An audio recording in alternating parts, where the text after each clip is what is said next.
बिस्मिल्लाहिर्रहमानिर्रहीम। अस्सलाम वालेकुम students, how are you? I hope you are finding blessings of Allah. जैसे कि आप लोगों को पता है कि क्लास 9 के पेपर जो हैं वो सर पे हैं। आज 14 हो गई है और 19 को उनका फर्स्ट जो है वो पेपर है। तो आप लोगों को मैं आपका जो भी बोर्ड है, क्योंकि पंजाब में टोटल 9 बोर्ड हैं, तो आपका जो भी बोर्ड है मैं आपको यूनिट नंबर 3 और यूनिट नंबर 2 के यूनिट नंबर 3 और 4 के इंपॉर्टेंट लॉन्ग क्वेश्चंस बता रही हूँ। अपनी प्रीवियस वीडियो में मैंने 1 और 2 के इंपॉर्टेंट क्वेश्चंस बताए थे, वो मेरे चैनल पे होगी, आप जाके इसको देख सकते हैं। यूनिट नंबर 3 और यूनिट नंबर 4 के लॉन्ग क्वेश्चन मैं आपको बताती हूँ और आपने यही अच्छे तरीके से इंशाल्लाह करने और इसमें से ही पेपर आएगा। यूनिट नंबर 3 की फर्स्ट ऑफ अल्फाबेट चैप्टर का नाम है डायनेमिक्स, तो आपको डायनेमिक्स की डेफिनेशन भी आनी चाहिए। उसके बाद लॉन्ग क्वेश्चंस में अभी तक फोर्स और मोमेंटम और इनर्शिया नहीं है, लेकिन कुछ गुजरावाला लाहौर बोर्ड के अलावा जो गुजरावाला का पेपर सबसे टफ होता है और उसके बाद जो सेकंड नंबर पे टफ पेपर होता है वो होता है लाहौर का। गुजरावाला लाहौर के अलावा बाकी सारे बोर्ड्स में पेपर बहुत ईजी होता है, लेकिन आप लोगों ने एज अ वो कंपैरिजन कह सकते हैं, तो आपने ये इनर्शिया, फोर्स और मोमेंटम ये आपने लाजमी करनी है विद रिस्पेक्ट टू लॉन्ग। आप शॉर्ट में करेंगे तो वही आप लॉन्ग में लिख सकते हैं, एज कोई सच कोई मसला नहीं है। लेकिन इस चैप्टर का मोस्ट इंपॉर्टेंट लॉन्ग क्वेश्चन है first law of Newton. Newton का पहला कानून क्या है, second law of Newton, Newton का दूसरा कानून क्या है, और है थर्ड लॉ ऑफ न्यूटन के न्यूटन का तीसरा कानून क्या है। उसके बाद है इस चैप्टर का very important long question mass and weight. इन मैथ्स एंड वेट में डिफरेंस करना है, तो ये भी आपने अच्छे तरीके से याद करना है। अब आपने न्यूटन का लॉ कैसे लिखना है, फर्स्ट ऑफ ऑल आप उसकी डेफिनेशन लिखें, जो वो है आप उसकी एग्जाम्पल दें, एग्जाम्पल की हेडिंग दें, फिर आप एक्सप्लेनेशन की हेडिंग दें और फिर एक्सप्लेन करें लॉ को कि ये लॉ क्या बोलता है।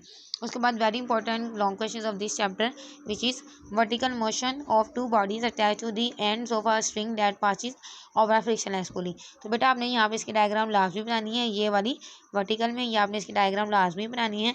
डायग्राम के बगैर क्वेश्चन कंसिडर नहीं होता। और साथ आपने इसकी जो एग्जांपल है, आपको पता है एग्जांपल पेपर में आ जाती है, तो आपने ये इसकी एग्जांपल भी लाजमी करनी है, छोड़नी नहीं है।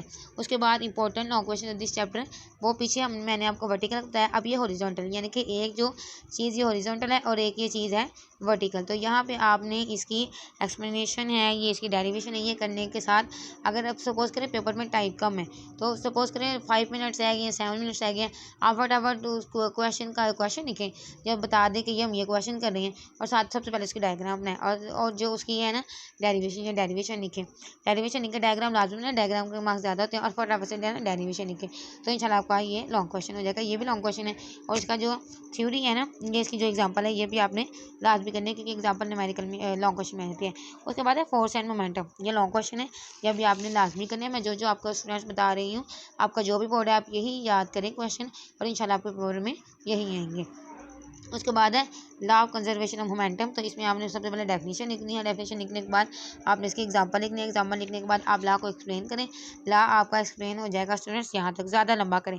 अब यहाँ पे आगे हैं ये एग्जांपल्स, एक ये बुलेट वाली एग्जांपल है और ये बुलेट्स का मैथ्स, और ये जो है गन का मास, उसके बाद ये रॉकेट्स वाली ये भी एग्जाम्पल है। तो आपने law of conservation of momentum, आपका जो भी बोर्ड है आपने इसको अच्छे तरीके से कर लेना है, और ये आपने एग्जाम्पल नंबर 3.7 लाजमी करनी है, इसकी कठिन नहीं करनी। उसके बाद है जी स्टूडेंट्स इस चैप्टर का very important long question which is advantage and disadvantage of friction, friction के फायदे और नुकसान बताएं, और measures to reduce friction, friction को कम करने के तरीके बताएं। ये भी एक लॉन्ग क्वेश्चन है, वेरी इंपॉर्टेंट है। और इस चैप्टर के जो लॉन्ग क्वेश्चन अब तक मैंने देखे हैं, एक मैंने देखा था वो था G drive the derivation of centripetal force. तो अगर वो आपको कहे ड्राइव द डेरिवेशन, तो यहाँ से स्टार्ट होंगी let a body of mass m, और यहाँ पे वो खत्म होंगी। अगर लॉन्ग क्वेश्चन में आता है right a note on centripetal force, तो आपने क्या करना है स्टूडेंट्स, सबसे पहले आपने इसकी डेफिनेशन लिखना है। डेफिनेशन लिखने के बाद आप इसकी 2 एग्जांपल्स दें, और देन फिर आप इसकी डेरिवेशन जो है वो स्टार्ट कर दें, और आपने सेंटीमीटर फोर्स के लिए ये डायग्राम लाजमी बनानी है।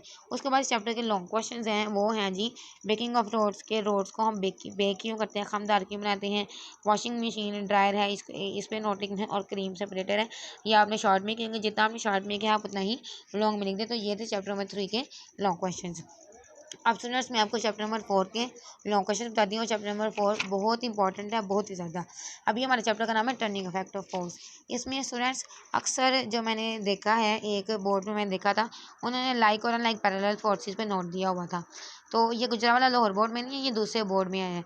तो आपने क्या करना है, लाइक और अनलाइक पैरेलल फोर्सेस की आप डेफिनेशन लिखें। डेफिनेशन लिखने के बाद आप उसकी एग्जांपल लिख दें, तो इंशाल्लाह आपका ये क्वेश्चन कवर हो जाएगा। उसके बाद है स्टूडेंट्स है टू टेल रूल, ये भी वेरी इंपॉर्टेंट जो है वो लॉन्ग क्वेश्चन है, आपने इसको करना है, ऐसा चीज़ इतना मुश्किल नहीं है। और चैप्टर के अब इस चैप्टर के वेरी वेरी इंपॉर्टेंट क्वेश्चन बताने लगी हूँ। अब ये ज़रा गौर से सुन लीजिए। रेजोल्यूशन ऑफ फोर्सेस के फोर्स जो है वो किस तरह रिजोल्व होती है, किस तरह वो टूटती है, और वो हम उसको किस तरह जो है वो तोड़ते हैं और बनाते हैं। रेजोल्यूशन ऑफ फोर्सेस करना है आपने, साथ इसकी डायग्राम लास्ट भी करनी है, जो कि ये डायग्राम है, ये है 4.7। उसके बाद आपने करना है determination of a force from its perpendicular components. ये आपने लॉन्ग क्वेश्चन लाजमी करना है, इसको छोड़ना नहीं है। ये चैप्टर नंबर 4 के long question very very important हर बोर्ड के लिए, वो यहाँ से स्टार्ट हो रहा है। Resolution of forces, determination of force from its perpendicular components, ये आपने लाजमी करने हैं। उसके बाद बेटा लॉन्ग क्वेश्चन में जो है वो उसने दिया हुआ था मोमेंट आर्म और line of action of force. तो मोमेंट आर्म ये जो है डेफिनेशन लिखे, इसकी फॉर्मूला लिखे, तो आपका ये इंशाल्लाह कवर हो जाए। एग्जांपल नंबर 4.3 लास्ट भी करनी है। प्रिंसिपल ऑफ मोमेंट्स, ये मोमेंटस, ये आपने लास्ट में करना, इसको छोड़ना नहीं है, वेरी इजी है और ना मुश्किल में नहीं है, ये तो आप याद करते रहिए। और इसके साथ जो आपके डायग्राम है, ये स्पैनर जिसको पंजाबी में क्या बोलते हैं, रेंच, तो ये आपने लाजमी करनी है। उसके बाद है बेटा ये आई हैं लॉन्ग क्वेश्चन में मैंने देखा है सेंटर ऑफ मैस और सेंटर ऑफ ग्रेविटी। इसमें बेटा आपने क्या करना है, डेफिनेशन लिखें और उसके एग्जांपल लिख दें, आपका ये इंशाल्लाह क्वेश्चन जो है वह कवर हो जाएगा। उसके बाद एक लॉन्ग क्वेश्चन है इस चैप्टर का, centre of gravity of an irregular shaped थम थिन थिन ये वाला, ये तो ये जो है ये उर्दू और इंग्लिश मीडियम दोनों के लिए इंपॉर्टेंट है, ये आपने लाजमी करना है। और स्टूडेंट्स ये इसलिए इंपॉर्टेंट है, और ये इसके साथ ये एक्सपेरिमेंट और ये है। अब मैं आपको इसकी डिटेल बताने बैठ गई तो वीडियो बहुत लंबी जो है, लेकिन आपने ये लॉन्ग क्वेश्चन लाजमी करना है। इंशाल्लाह मैं आप वीडियो भी अपलोड करूँगी कि ये इरेगुलर शेप्ड का जो है क्या है इसका centre of gravity, irregular shaped है, इसका सेंटर ऑफ ग्रेविटी क्या है, इंशाल्लाह मैं आपको बहुत अच्छे तरीके से ये गाइड करूँगी और आपको मेरी वीडियो लेक्चर देने के बाद आपको समझ आ जाएगा। उसके बाद स्टूडेंट्स कुछ बोर्ड्स में कपल भी लॉन्ग क्वेश्चन में था, आपका जो भी बोर्ड है अपने कपल के डेफिनेशन और एंड में ये जो 3-4 लाइनें डेरिवेशन कह रहे हैं लास्ट में करनी है। उसके बाद very important long question of this chapter is the conditions for equilibrium. Conditions of equilibrium कितनी है बेटा, इसकी फर्स्ट और सेकंड कंडीशन है, और छोटी छोटी सी इसकी डेरिवेशन है, ये आपने लास्ट भी करनी है। उसके बाद है बेटा ये एग्जाम्पल नंबर 4.5 और 4.6 भी आपने लाजमी करनी है। और states of equilibrium very important है, न्यूट्रल है, स्टेबल है, अनस्टेबल है। तो आप ये जितना ये डेफिनेशन हेडिंग है, ये डेफिनेशन लिखे, फॉर्मूला लिखे, इंशाल्लाह आपका हो जाएगा। अब स्टूडेंट्स ये आपको नीचे नजर आएगा stability and position of centre of mass. तो ये कुछ बोर्ड में गुजरावाला लाहौर के अलावा कुछ बोर्ड्स में ना ये दिया हुआ था, लेकिन मैं आपको सजेस्ट करूँगी कि ये ना याद करें, टाइम वेस्ट होगा। तो स्टूडेंट्स मैंने एक ये जो काम से स्टार्ट किया हुआ है टास्क कि मैं गेस्ट पेपर्स फ्री प्रोवाइड करूँ क्लास 9 को।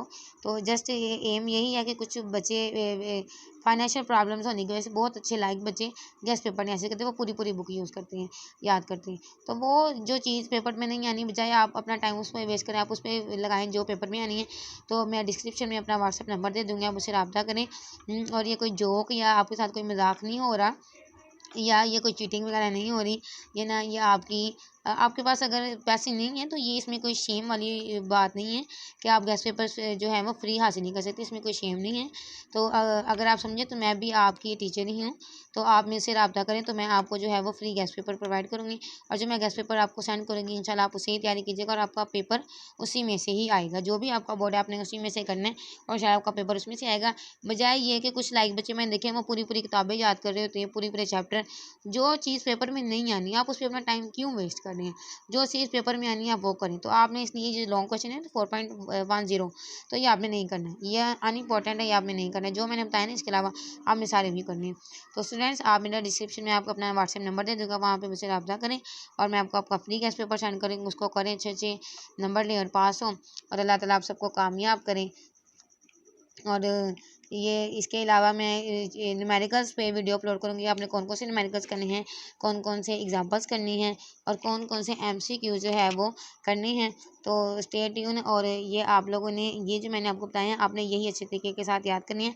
आपका जो भी बोर्ड है आप यही कीजिएगा। अल्लाह हाफिज़।